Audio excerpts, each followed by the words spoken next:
So here we have the BMW 118i on a 65 plate. I'm going to start off by showing you around the outside of the car, and then we'll hop in and run through some controls on the inside. From the outside of it, you can see it's a 5-door car with alloy wheels and tinted windows. We're going to start off inside the boot area first of all.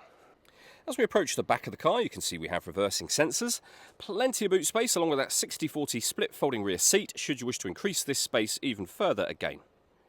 Okay, so we're just going to work our way back around to the front of the car, and then we'll hop in and run through some controls on the inside of it from there. But now that we've done a full circle, you can see it's in lovely condition the whole way round. Just briefly before we climb in, I think it's well worth seeing the interior from this exterior point of view. There's plenty to run through on the dashboard, so let's hop in and we'll do that now. Okay, now that we're inside the car, we're going to start with the dials. Over on the left-hand side, we have the speedometer and fuel gauge. On the right-hand side, the rev counter. And then in the centre, you can see the total miles for this car. There's 71,277. You can change information displayed above that by pressing a button on the end of the indicator stalk for various bits of trip computer and fuel economy information.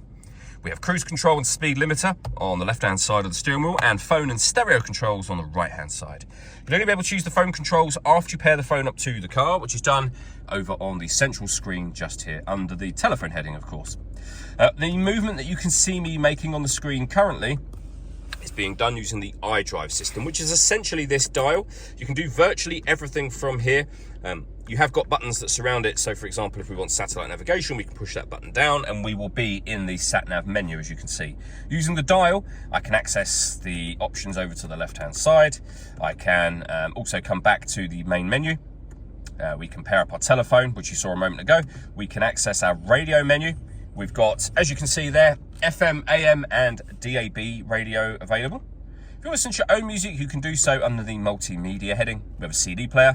Plus you can plug in external devices. We get USB input, Bluetooth audio and auxiliary input. Again, all of what you see me doing now, I am doing exclusively using that dial. Working our way down, we have the volume for the stereo, CD player, and then our climate control. So you can select the temperature, the direction the air is being distributed in, and then the fan speed. The air conditioning is on at the minute. You can turn that off. Back on again. You can recirculate the air that's in the car. That's a great way of heating it up or cooling it down quickly in here, depending on the temperature you've set over here. Or hit auto. The car will now take control of the direction of the air and fan speed to maintain that temperature. Press auto again and you go back to whatever settings you had that on previously. Beneath that, we have 2 cup holders. You can remove these to reveal the cup holders. Otherwise, you've got some storage here. For example, with the key can slot in there if you like. It's just somewhere that you can pop the key where it's out the way in order that you can, drive around with the key. You can have the key in your pocket or your bag. It doesn't matter, but you can put it in one of these. Or as I say, you can remove both of these should you wish to for 2 cup holders. We have a 12-volt charging socket there as well. The gear lever for the fully automatic gearbox. We have traction control that you can turn on and off, and you can put the car in sport mode from here. Your everyday mode, which is Comfort, and Eco Pro. So if I select Sport, for example, you'll see Sport, Comfort, and Eco Pro. All that leaves me to say is thank you for taking the time to watch this video. If you'd like to come and see the car for yourself and have a test drive, please feel free to give us a call here at Surrey Specialist Cars. We'd love to hear from you soon.